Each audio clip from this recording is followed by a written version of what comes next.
कोई भी धर्म हो, कोई भी कौम हो, हर एक के बीच में शादी आदर की बात समझी जाए। जब एक व्यक्ति शादी को रिस्पेक्ट देता है तो ये परमेश्वर के वचन को आदर देता है।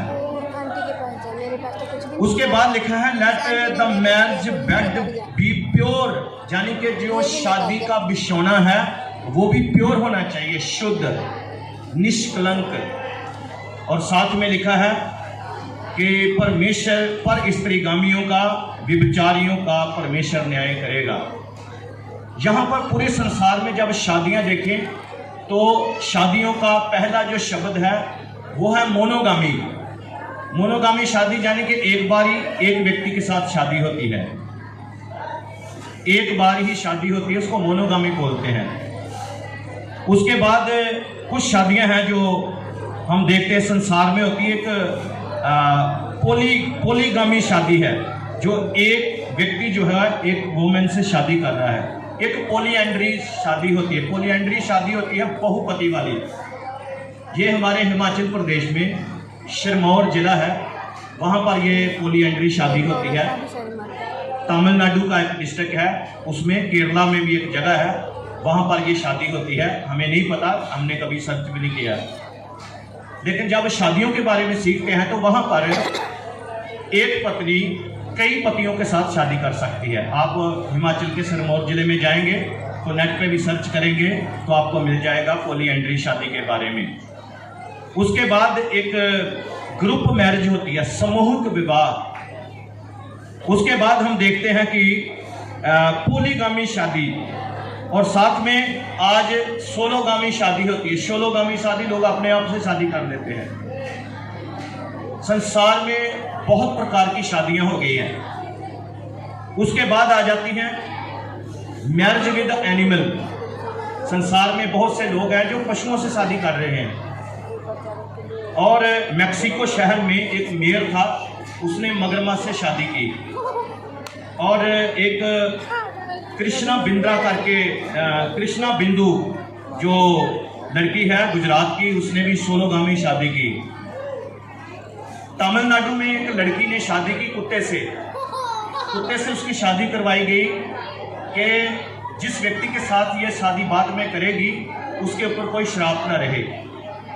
मैं जानता हूँ आप पहली बार ये शब्द सुन रहे हैं। ये हमारे इंडिया में हो रहा है और अमेरिका, मैक्सिको, हर स्टेट में हो रहा है।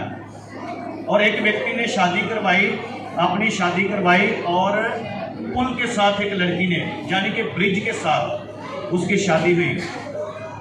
तो क्या परमेश्वर इससे इन शादियों को मान्यता देता है? उसके बाद हम एक और शादी के बारे में, इन दिनों में एक कानून पास हो गया है, लड़का लड़के से शादी करवा रहा है, लड़की लड़के से शादी करवा रही है। जितनी शादियां मैंने बोली हैं इनमें से एक भी शादी परमेश्वर को मंजूर नहीं है। एक ही शादी है, वो है मोनोगामी शादी, यानी कि एक व्यक्ति एक से विवाह करे। संसार ने रिश्ते को अपवित्र कर दिया। आज रिश्तों में पवित्रता नहीं है, इसलिए लिखा है विवाह सब में रिस्पेक्ट की बात समझी जाए। विवाह कोई मजाक नहीं है। कई लोग इस बात को समझते हैं कि विवाह क्या है, 2 मिनट का खेल है। नहीं, ये परमेश्वर का प्रबंध है, ये परमेश्वर का तरीका है। तो लड़की और लड़का जो पूरी पृथ्वी पर चाहे किसी भी धर्म, किसी भी जाति के हों, उनकी शादी 2 कानूनों के तहत होती है। सबसे पहले परमेश्वर का कानून, उसके बाद संसार का कानून। तो हम संसार के कानून के बारे में सारे जानते हैं, लेकिन हम सबको परमेश्वर के नियम का पता नहीं है। जिस शादी से परमेश्वर खुश होता है वो कौन सी शादी है? उसमें नंबर 1 कि लड़की जिसमें दूल्हा और दुल्हन दोनों परमेश्वर पर विश्वास करते हैं। ये उनका पहला निशान है। उनकी पढ़ाई लिखाई 12वीं है, 10वीं है, पढ़े हैं, अनपढ़ है, वो बाद की बात है। अगर परमेश्वर से हम आशीष पाना चाहते हैं तो हमें ऐसी लड़की से शादी करती है, ऐसे लड़के से शादी करती है जो दोनों परमेश्वर को पर विश्वास करते हो। अगर एक विश्वास नहीं करता तो वो ज़्यादा देर चलेगी नहीं। इसलिए दूसरी बात, जो परमेश्वर के लोगों, जिसमें परमेश्वर मौजूद होता है, उसमें लड़की कुंवारी होनी चाहिए। लिखा है विवाह सब में आदर की बात समझी जाए। रिस्पेक्ट, ऑनर, विवाहिक बिछौना निष्कलंक रहे। यानी कि जब एक लड़की कुंवारी है तो कुंवारी का मतलब ये नहीं है कि उसकी शादी अभी, मतलब कि क्या बोलते हैं, कुंवारे को हम बोलते हैं कि इसकी शादी नहीं हुई, लेकिन बाइबल के अनुसार कुंवारी वो है जो अपने आप को शादी से पहले पवित्र रखती है। हालेलुया। शादी वो है यानी कि लड़की अपने आप को पवित्र रखे, अपनी बॉडी को पवित्र रखे, लड़का भी कुंवारा हो और अपने आप को पवित्र रखे, और जब उनकी शादी हो तो दोनों परमेश्वर के ऊपर भरोसा करने वाले हों। तीसरी बात, इसमें परमेश्वर के ऊपर भय रखने वाले लोग जो हैं उनके बीच में कास्ट वाला सिस्टम नहीं होता, यानी कि उनके बीच में जाति प्रभाव वाली कोई बात नहीं रहती। उसमें एक ही पहचान है, परमेश्वर और विश्वास, परमेश्वर और विश्वास, परमेश्वर के ऊपर विश्वास रखना। चौथी बात है, इसमें संसारिक रीति रिवाजों से बढ़कर आत्मिक बातों को ज़्यादा महत्व दिया जाता है। जिसमें परमेश्वर होता है ना, तो हमारी जब शादी हुई थी तो लोग एक दुल्हन लाते ना अंदर, तो कहते आपने पानी नहीं ऊपर से लगाया। मैं कहा पानी बाद में हम पिला देंगे आके सबको, तो आप ऐसा मत करो, पानी ऊपर लगाने से बहू कोई सूखी थोड़ी है, वो तो फिर ही क्रीम क्रूम लगाई होती है उसने, समझ गए कि नहीं।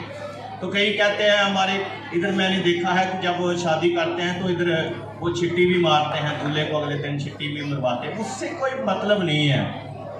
आपने पीले रंग का कपड़ा पहना, आपने लाल रंग का कपड़ा पहना, आप किसी भी मजहब के हो, किसी भी जाति के हो, अगर आपके साथ परमेश्वर नहीं है तो आपका कोई भी रीति रिवाज आपके काम नहीं आएगा। अगर परमेश्वर आपके साथ होगा, परमेश्वर की हुजूरी होगी, तो आपको एक ही काम है, आत्मिक बातों को, यानी कि प्रार्थना के साथ आप हर काम करोगे। उसके बाद है परमेश्वर की इच्छा पूरी करने का मनोभाव। जो क्रिश्चियन मैरिज है ना, जो मसीही मैरिज है, ये एक लड़की लड़के का मिलन नहीं है, ये परमेश्वर की योजना को पूरा करने का एक ढंग है। परमेश्वर की योजना को पूरा करने का एक ढंग है। परमेश्वर इसके द्वारा सृष्टि को ब्लेस करता है। परमेश्वर ने आदम और हवा को ब्लेस किया, और परमेश्वर आज भी शादियों को ब्लेस करता है। कितने लोग विश्वास करते हैं कि मेरी शादी आशीषमयी शादी है? हालेलुया। क्या आप अपना हाथ उठा के बोलेंगे कि मेरी शादी परमेश्वर की तरफ से आशीषमयी शादी है? हालेलुया। जब एक व्यक्ति परमेश्वर के साथ जुड़ा रहेगा तो उसको परमेश्वर आशीष देगा, परमेश्वर उसकी प्रोवाइड करेगा। और वचन में लिखा, और एक बात जो आगे है, वो प्रभु की महिमा करेंगे। हम यीशु मसीह के बारे में पढ़ते हैं, लेकिन यीशु मसीह की माता मरियम और यूसुफ के बारे में, हम उनकी शादी के बारे में बहुत कम उसके बारे में पढ़ते हैं। और वचन में लिखा, मरियम प्रार्थना करने वाली और परमेश्वर का भय मानने वाली, परमेश्वर की दासी थी। यूसुफ परमेश्वर का भय मानने वाला धर्मी पुरुष था। ये उनके अंदर गुण थे, इसलिए परमेश्वर ने उनको चुना और अपने पुत्र को उनके घर में आने दिया। जब एक परिवार अपने जीवन में परमेश्वर की महिमा करने का मनोभाव रख के, जहाँ लड़का इस बात के लिए कि मैं जिस लड़की से शादी करना चाहता हूँ वो मेरे साथ परमेश्वर की महिमा करेगी, तो मैं आपको दावे के साथ कहता हूँ, वचन में एक वचन ऐसा लिखा है, भजन संहिता 128 में कहता है, जो पुरुष यहोवा का भय मानता है और उसके मार्गों पर चलता है तो अपनी कमाई जरूर खाएगा, तो धन्य होगा, तेरा भला होगा। परमेश्वर उसके कामों में आशीष देता है, उसके परिवार को, उसके बच्चों को, उसके आने वाली पीढ़ियों को परमेश्वर आशीष देता है। हालेलुया। तो यहाँ पर कितने लोग हैं, जितने सुन रहे हैं उनके लिए भला है, जो नहीं सुन रहे, एक ना एक दिन आपको इस प्रचार की जरूरत जरूर पड़ेगी, लेकिन आज ही सुन लो तो आपके लिए बेस्ट रहेगा। ये एक और बात है आपके लिए कि जो परमेश्वर है, परमेश्वर ने इस पृथ्वी पर औरत और मर्द की शादी रखी है, औरत और औरत की शादी नहीं है। ये परमेश्वर को नामंजूर है और ये पाप के कारण हुआ, बर्बादी के कारण हुआ। एक और मैरिज है जो हम सब सुनेंगे ना तो हमारे कान खड़े हो जाते हैं। वो कौन सी होती है? Love marriage. ये ऐसी डेंजरस है ना कि समाज को खराब कर रही है। हम लोग कंट्रोल नहीं कर पाते अपनी इंद्रियों पर। आज बहुत से लोग इस विवाह को कर चुके हैं और बर्बादी के रास्ते पर हैं। लेकिन जिस मैरिज को प्रभु पसंद करता है उसमें क्या है? मेरे पीछे बोलिए जो विश्वासी हैं, बोलिए जिनको परमेश्वर ने जोड़ा है। जिनको परमेश्वर ने जोड़ा है। हाँ, जिनको किसने जोड़ा है? परमेश्वर ने जोड़ा, उनको कोई भी लग ना करे। जिनको प्रभु जोड़ता है, जिनको स्वर्ग का परमेश्वर जोड़ता है, जिनको अब्राहम इसहाक याकूब का सृष्टिकर्ता परमेश्वर जोड़ता है, उनको कभी भी अलग कोई कर नहीं सकता। हालेलुया। तो विवाह का आदर होना चाहिए, विवाह का रिस्पेक्ट करना चाहिए। विवाह के लिए हमें परमेश्वर पर धन्यवाद देना चाहिए, परमेश्वर की स्तुति करना चाहिए कि वो हमारे बीच में है। हालेलुया। आज इस जगह में हम जब आए हैं तो हमें कुछ बातों का ध्यान रखना है कि परमेश्वर धर्मी व्यक्तियों के लिए हमेशा के लिए एक रिश्ता जोड़ता है। एक वचन है बहनों के लिए, वो मैं बहनों के लिए बोलूंगा। जब एक लेडी शादी करती है तो उसके लिए एक शब्द है बाइबल में, कहता है, हे पत्नियों तुम अपने अपने पति के अधीन रहो, यानी कि अंडर कार्य। जब ये बेटी की शादी हो जाएगी तो रवि के अंडर रहना पड़ेगा। एक दिन की बात है कि एक व्यक्ति ने कई लोगों को ड्यूटी पर रखना था। उसने पत्थर उठवाने के लिए नौकरों को बोला कि पत्थर इधर से उधर कर दो, और उन्होंने कर दिए। अगले दिन फिर काम पे आए, अगले दिन फिर उन्होंने बोला पत्थर इधर से उठा के उधर कर दो। फिर तीसरे दिन कहता पत्थर इधर से उठा के उधर कर दो। वो छोड़ के चले गए, लेकिन एक बंदा नहीं गया। कहता आप क्यों नहीं गए? सारे मुझे छोड़ के चले गए, मैं उनको पैसे भी दे रहा था, उनको सब कुछ दे रहा था, लेकिन क्या है कि तू क्यों यहाँ खड़ा रहा? कहता मैं तो आपका नौकर हूँ, मैं तो आपके अधीन हूँ, मेरा काम है आप कहोगे पत्थर इधर उठाना, मैं सारे साल इधर कहोगे उधर करूँगा। ऐसे ही एक लड़की जब अधीनता को स्वीकार करती, ये गुलामी नहीं है, ये गुलामी नहीं है। कई वक्त लोग की अधीनता को गुलामी समझते हैं, नहीं। यानी कि एक वाइफ अपने पति के जब अधीन रहेगी तो वो परमेश्वर की महिमा करेगी, परमेश्वर का आदर करेगी। दूसरी बात लिखा है, पति जो है वो अपनी पत्नी से प्रेम रखें। पहले बहनों के लिए, फिर भाइयों के लिए। 5 बातें भाइयों के लिए, 5 बातें बहनों के लिए, बच्चों के लिए भी बोलेंगे। लेकिन बहनों के लिए जो अधीनता है वो एक बोझ नहीं होना चाहिए। आज्ञा मानने में, आज्ञा में रहना है। कई वक्त शादी के बाद जब हम अपनी ज़िंदगी को शुरुआत करते हैं तो हमें सीखना पड़ेगा, क्योंकि शादी हमारी किसी परफेक्ट व्यक्ति के साथ नहीं होती। हमेशा याद रखना कि अभी तक कोई भी शादी किसी की भी परफेक्ट व्यक्ति के साथ नहीं होती, ना ही किसी की शादी परफेक्ट औरत के साथ होती है, क्योंकि सब ह्यूमन बॉडी है, इसमें कमियां हैं, घटियां हैं। हमें नहीं पता था कि हमारी पत्नी, मुझे जलेबी खाना पसंद है, पत्नी को गोलगप्पे खाना पसंद है। अब मैं उनके साथ शादी करने के बाद ही पता लगेगा ना। तो ये एक एटीट्यूड है, हमें सीखना पड़ेगा एडजस्ट करना। शादी एक एडजस्टमेंट है, एक लाइफ को सीखना पड़ेगा। लड़के को भावनाओं को, लड़की की भावनाओं को समझने का ही मतलब शादी है। कई वक्त ये बातें नहीं सीख पाते। अधीनता का मतलब गुलामी नहीं है। एक बार एक घर में झगड़ा हुआ, उन्होंने आगे कहता पास्टर जी ये कौन होती है मेरे बटुए से पैसे चुराने वाली? वो कहता मेरे पर्स से पैसे चुराने वाली ये कौन है? तो आप अपना भारत सरकार का कानून से पूछ लो, संविधान को पढ़ के देख लो कि वो कौन है, और किसी ग्रंथ को पढ़ के देख लो वो कौन है। परमेश्वर ने बोला है दोनों एक तन होंगे। बाइबल के अनुसार पति और पत्नी दोनों एक शरीर है। बाइबल में लिखा पति को पत्नी की शरीर पर अधिकार है, पत्नी को पति के शरीर पर अधिकार है। तो चीजों में भी भागी करना है। एक लड़का जब शादी करता है ना, वो अपनी हर चीज में उसको भागी करता है। यशायाह की किताब में एक वचन है, कहता है यरूशलेम जैसे दूल्हा दुल्हन के साथ शादी करता है, वैसे ही मेरे बच्चे तुझसे शादी कर लेंगे, यानी कि तुझसे रिलेशन रखेंगे, तुझसे संबंध रखेंगे। इसलिए अधीनता एक गुलामी नहीं है, गुलामी नहीं है, ये परमेश्वर की ओर से नियुक्त किया गया। दूसरी बात जो बहनों के लिए है, प्रभु ने असिस्टेंट बनाया है। दुनिया में हर एक फैक्ट्री में, हर स्कूल में, हर परिवार, अपने हर कारोबार में एक असिस्टेंट की जरूरत पड़ती है। उनमें से बहुत धोखेबाज निकले, देखने के 2 सहायक हैं जो सदा परमेश्वर ने नियुक्त किए हैं। सबसे पहले परमेश्वर ने औरत को नियुक्त किया है कि वह अपने पति के साथ रहे, किसी भी हालात में अपने पति को छोड़ के ना जाए, उसके साथ खड़ी रहे, उसकी सहायता करे, उसकी मददगार बने, पवित्रताई में रहे और अपने पति के अंडर रह के हर काम को संपूर्ण करे। सहायक पहला है अधीन, दूसरा सहायक, यानी कि अपने पति की सहायक बने, मददगार बने। देखो आज समाज में क्या है कि कई लोग सोचते हैं कि झाड़ू पोछा लगाना, ये घर का काम करना कईयों के लिए बोझ है, लेकिन मसीही औरतों के लिए क्या है?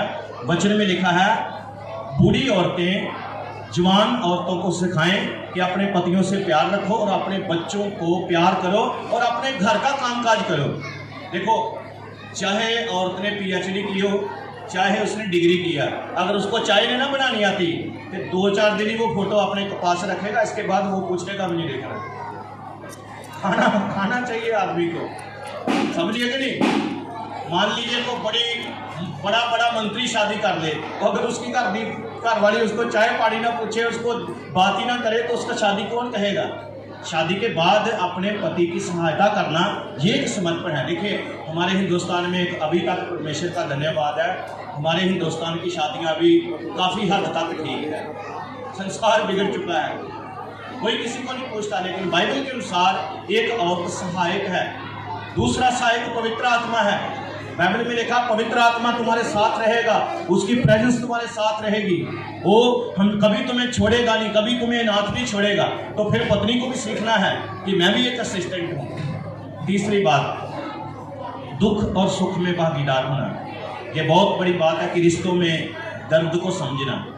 तो एक जवान कैसे अपने परिवार के दर्द को समझेगा, उसके लिए बाइबल में लिखा जैसे मसीह ने कलीसिया के साथ प्रेम किया और वैसे ही पुरुष को भी अपनी पत्नी के साथ प्रेम करना है। जैसे यीशु ने अपने संसार से प्यार किया और सारी संगत के लिए अपने आप को दे दिया, वैसे ही पुरुष भी क्या करे? अपनी पत्नी से प्यार करे। अब देखिए जो प्यार है इसकी शुरुआत शादी के बाद होती है। मसीही क्रिश्चियन मैरिज की जो मसीह को मानते हैं, जो प्रभु को मानते हैं, उनका लव कब शुरू होता है? शादी के बाद, ना कि पहले। जो पहले होता है वो पाप है, ठीक है ना।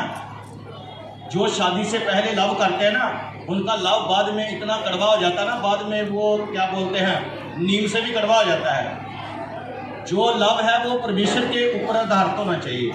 परमेश्वर के सामने अगर लड़का परमेश्वर से प्यार करता है तो समझो वो अपनी पत्नी से प्यार करेगा, सिखाने की कोई ज़रूरत नहीं है। अगर वो परमेश्वर से प्यार नहीं करता तो पत्नी को कैसे प्यार करेगा? इसलिए उसके बाद आ जाती बात है अपने परिवार में अपने बच्चों का पालन पोषण करने की। वचन में लिखा है माता पिताओं अपने बच्चों का पालन पोषण उनको प्रभु की शिक्षा दे के कराओ। हम ट्यूशन में भेज दें, डिग्रियां करा दें, विदेश में भेज दें, चाहे कुछ भी हो, अगर आपके परिवार के पास परमेश्वर के वचन को बताने का, निर्देश पालन करने का मन नहीं है तो आने वाली पीढ़ियां किसी काम की नहीं रहेंगी। तो शादी एक जिम्मेवारी है। शादी हल्का बात नहीं आई है बस खाया पिया और निकल गए, नहीं, ये एक जिम्मेदारी है। आज हमारे भाई साहब ब्रदर रवि को ये जिम्मेवारी परमेश्वर ने दी है कि वो इस बेटी की जिम्मेवारी अपने ऊपर ले। मेरे दोस्तों, शादियों में, विवाह में हम जब भी जाते हैं हम लोगों से सुनते हैं। आप में बीच में से कई लोगों को बताएंगे, पूछेंगे उनके परिवार के बारे में, तो कई लोग डरते हैं अपने जीवन की बातें बताने में, क्योंकि उनके परिवार के ऊपर प्रभु कार्य नहीं कर रहा। उन्होंने कभी परमेश्वर का भय नहीं माना। अब आप ही देख लो, इनको पकौड़ों से अलावा कोई है मतलब बाकी को? समझ में? ये मैं इंसल्ट नहीं कर रहा, क्योंकि ये माफ़ करना मुझे, क्योंकि हम शादी में जाके किसी की शादी में जाके ऐसे बोल नहीं सकते, लेकिन आप देख लो इनको पकौड़ों से ज़्यादा किससे प्यार होगा। समझ गए ना? मेरी भी शादी में आए थे तो बोल रहे थे, पास्टर कहता बैठ जाओ, मैं कहा रहने दो, इनको हमारे से कोई मतलब नहीं, इनको पकौड़े खाने दो, जाने दो। जिनको प्रभु से मतलब वो बैठ जाओ। और जिन्होंने उस दिन वचन सुना आज तक याद करते हैं वो, क्योंकि उनको परमेश्वर ब्लेस करता है। हर एक चीज का वक्त है। पांचवी बात जो है वचन में लिखा है, हर एक पत्नी अपने पत्नी को निर्बल पात्र जान के उसका आदर करे, क्योंकि दोनों जीवन के वृक्ष के साझे अधिकारी हैं। हालेलुया। जो विश्वासी हैं इस वचन के लिए हालेलुया का नारा लगाएं। हालेलुया। तो हमारे जो हम प्रचार करते हैं ना, 7 जन्मों का नहीं करते। मैं कहता एक जन्म में निभा लो, उसके बाद एक और जन्म है वो स्वर्ग में है, वो दोनों इकट्ठे जाएंगे परमेश्वर के स्वर्ग में। एक पेड़ है जीवन का पेड़, जहां से कहानी शुरू हुई थी आदम और हवा की। उन्होंने एक पेड़ से शुरुआत किया था, वो था भले और बुरे का पेड़, उस फल को खाया और दोनों पाप में आ गए। फिर उनके परिवार में गड़बड़ी आ गई, उनके जीवन में गड़बड़ी आ गई। लेकिन एक और पेड़ है जिसका फल हमें सिर्फ और केवल परमेश्वर का पुत्र यीशु मसीह देगा। और जो पति पत्नी यीशु मसीह के ऊपर विश्वास करेंगे, स्वर्ग तक उनका रिश्ता मजबूत रहेगा। उनका रिश्ता स्वर्ग तक क्या रहेगा? हाँ जी, स्वर्ग तक रिश्ता मजबूत रहेगा। मेरे प्रियो, कुछ बातें मैं बहनों के लिए बोल के समाप्त करूंगा और 5 बातें बहनों के लिए, 5 बातें भाइयों के लिए। और मेरा विश्वास है कि ये वचन आपके लिए आशीष का कारण हो जाएंगे। भली पत्नी कौन पा सकता है? क्योंकि उसका मूल्य मूंगों से भी बहुत अधिक है। उसके पति के मन में उसके प्रति विश्वास है। पत्नी वो है जिसके ऊपर पति विश्वास करे, पैसे के मामले में, बच्चों को संभालने के मामले में, चरित्र में भी विश्वास करें। आज कई लोग कहते हैं ओए मेरा पति शक बड़ा करता है। शक वाले काम करोगे तो शक नहीं करेगा, समझे कि नहीं? अगर उल्टे काम करेंगे कौन भी संदेह करेगा। जो परमेश्वर का भय मानने वाली औरत है, उसके पति के अंदर, उसके मन में अपनी पत्नी के ऊपर विश्वास रहेगा, भरोसा रहेगा। दूसरी बात, वे अपने पति के जीवन के सारे दिनों में उससे बुरा नहीं वरना भला व्यवहार करती है। हालेलुया। अपने पति के साथ कैसे बोलती है? भले के साथ। समझ गए ना? कई वक्त हम प्रोग्राम में जाते हैं तो पत्नी को कैसे बोलते हैं? पति के ओए इधर आ, ओए मोल के पापे तू कितने मुंह चक के तुले फिर रहे हैं। तो बोलने की तमीज नहीं। +2 की है, BSc की है, एक भी पॉइंट अकल नहीं, कोई तरीका नहीं बोलने का। लेकिन कठिन समय में वो अपने पति के साथ भलाई करेगी, लड़ाई झगड़े के ऊपर नहीं आएगी, अपने परमेश्वर को याद रखेगी जिसने उसको बनाया है।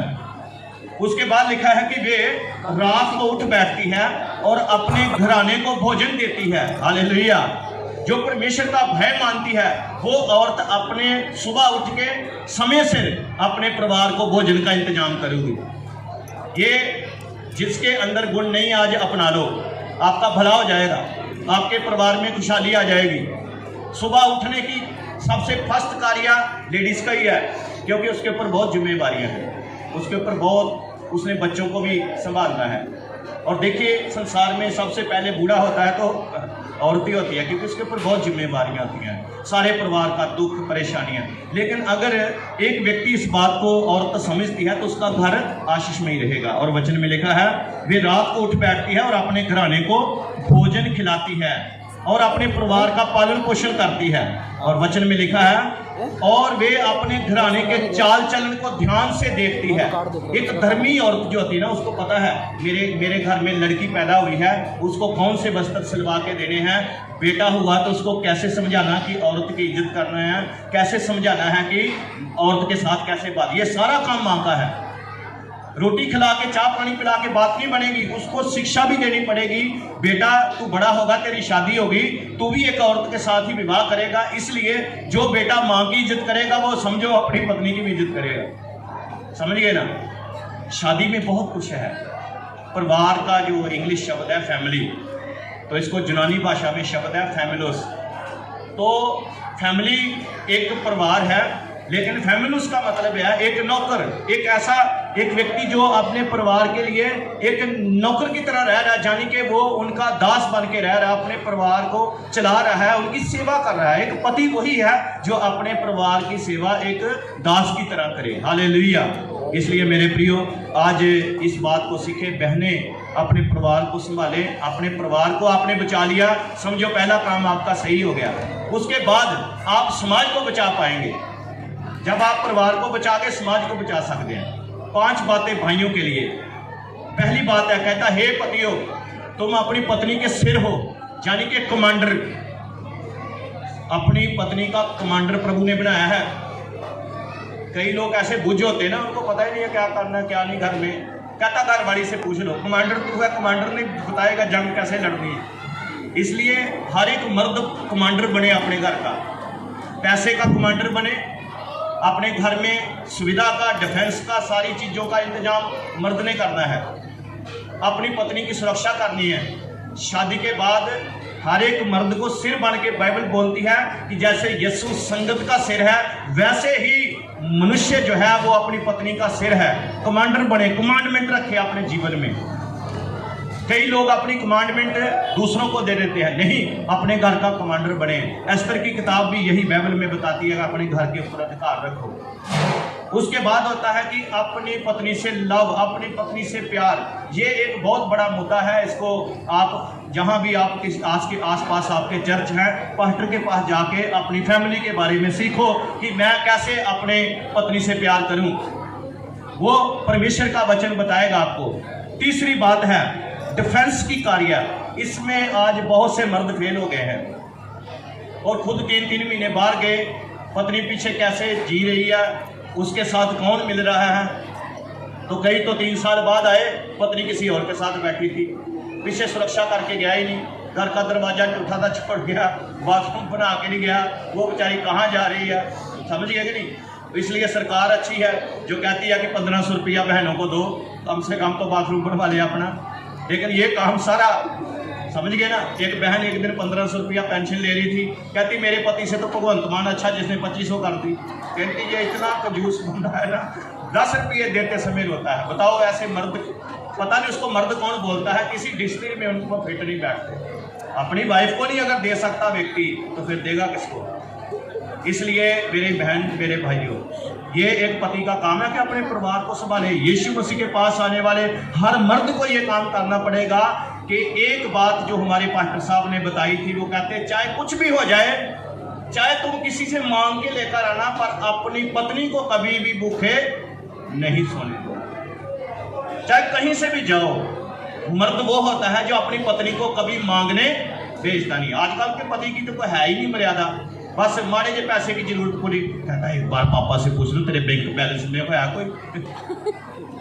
वो मर्द नहीं होता जो पीछे ध्यान रखता है। मर्द वो होता है चाहे उसको पता है कि ये अपना घर बार छोड़ के आई है, मैंने इसको प्रोवाइड करके देना है। ये मर्द का काम है। मर्द वही है जो अपनी पत्नी के लिए प्रोवाइड करके दे, चाहे कुछ भी हो जाए। अपनी पत्नी के लिए इंतजाम करके दे कि मैं तुझे विवाह के लेके आया हूँ, रोटी पानी का इंतजाम मैं करूंगा। अगर सोना है तो दोनों भूखे सो जाओ, पर नहीं है तो फिर एक को भूखा सुला के खुद पेट भरना। कई लोग बाहर जाके ढिड भर के ना पूरा जाके बर्गर नूडल खा के घर वाली को बोलते हाँ जी की बनाया, कहती मैं तो चटनी खा खा के जीवन गुजार रही हूँ। समझ गए ना। एक बंदा आके दुआ कराने लग गया, कहता पास्टर जी मेरी घर वाली को पता नहीं क्या हो गया, सूखती जा रही है। मैं जाकर जूस जास पिलाए जाके, तो यार क्या कंजूस बंदा है, ठीक नहीं। कभी भी उसको कभी रेडी के ऊपर, कभी किसी रेस्टोरेंट में लेके जा, कभी पार्क में घुमा के ला, उसको भी पता लगे कि मैं इस गाँव की नहीं हूँ, मैं पूरे संसार में पैदा हुई हूँ। कई लोग बांध देते हैं, बंधन में जीते हैं। आखिरी बात जो है वो है परमेश्वर के साथ। मेरे प्रियो सब कुछ ठीक है, अगर परमेश्वर के साथ हमारा रिश्ता ठीक नहीं है तो हम कैसे पढ़ेंगे। उसके लिए 2 कार्य परमेश्वर के लोगों को करने पड़ेंगे। वचन में लिखा है दोनों जिनको परमेश्वर ने जोड़ा है। अगर आप परमेश्वर का भय मानेंगे, प्रभु की प्रेजेंस आपके साथ रहेगी। प्रभु का धन्यवाद हो, परमेश्वर ने हमें अच्छी पत्नी दी है। परमेश्वर का धन्यवाद हो, हमें अच्छी पत्नी दी है। मैं जहां मर्जी घूमाऊं मेरे पीछे सारा परिवार संभाल लेगी, उसके ऊपर भरोसा है। कारण क्या है? क्योंकि वो प्रभु के ऊपर भरोसा करती, मेरे से ज्यादा बुद्धिमान है, वो मुझे अच्छी सलाह देती है। इसलिए अपने परमेश्वर का भय मानना सीखो। अगर आपने सुबह प्रार्थना नहीं की, प्रार्थना के साथ आगे बढ़ो। अपने बच्चों के साथ मिलकर दुआ करो। अपने विवाहित जीवन को आप हल्के में न लो, अपने परिवार के लिए प्रबंध करो, अपने परिवार का ध्यान रखो। और परिवार ये परमेश्वर की ओर से स्थापित की गई एक मजबूत संस्था है। हालेलुया। तो मेरे प्रियो, एक बात जो आपके पल्ले में होनी चाहिए वो ये है परमेश्वर का भय। जैसे यीशु ने संसार के साथ प्यार किया, वैसे ही हर एक पति अपनी पत्नी से प्यार करके देखे। अगर आपके बीच में किसी की शादी में कोई दिक्कत है, जहाँ कोई आप आए हो कि मेरे पति के अंदर ये कमी है, अगर आप सोचते हो कि मेरे अंदर ये कमी है, तो मैं आपसे वादा करना चाहता हूँ, उसके बाद हम प्रार्थना करेंगे। प्रभु के दास इधर लोग आए हैं, हम आपके लिए दुआ करेंगे। उसके लिए कोई पैसा नहीं लगेगा, आप कोई खर्चा नहीं लगेगा, आप सामने आना, मैं आपके लिए दुआ करूंगा। और मेरा विश्वास है कि स्वर्ग का परमेश्वर आपके बीच में कार्य करेगा और आपके रिश्ते पावरफुल बन जाएंगे। और जब परमेश्वर जोड़ता है उसको कोई भी अलग नहीं कर सकता। जब परमेश्वर जोड़ता है तो वो आदर की बात है। तो हमने शुरुआत किया था विवाह सब में आदर की बात समझी जाए। ये पोलोग्राफी, ये पोलोगामी, ये प्लेंड्री, ये मोनोगाफीगामी, सब कुछ, ये होमोसेक्सुअल, ये गे वाला, ये लेस्बियन, ये पशुओं से, इनमें से कोई भी शादी परमेश्वर को नामंजूर है। ये लव मैरिज के ऊपर चक्कर में मत पड़ो, परमेश्वर के प्रेजेंस में होके जब काम करोगे तो इतने लोग गवाह हैं इतनी शादी के, क्योंकि यहां पर सबसे पहले परमेश्वर मौजूद है, उसके साथ उसके दास भी मौजूद है। तो परमेश्वर हमारे साथ है। मैं रवि को और इस बेटी को ब्लेस करता हूं। जब परमेश्वर के दास इनको पति पत्नी होने का हक दे देंगे तो मैं दुआ करता हूं इनकी पीढ़ियों के ऊपर प्रभु की आशीष रहे, इनके जो माता पिता हैं उनके ऊपर प्रभु की आशीष रहे, और इनका विवाहित जीवन ऐसा हो जाए कि जो परमेश्वर चाहता है, और जब यीशु मसीह बादलों पर आएगा तब ये भी उसके साथ उठाए जाए। प्रभु इनको आशीष दे। Thank you, God bless you.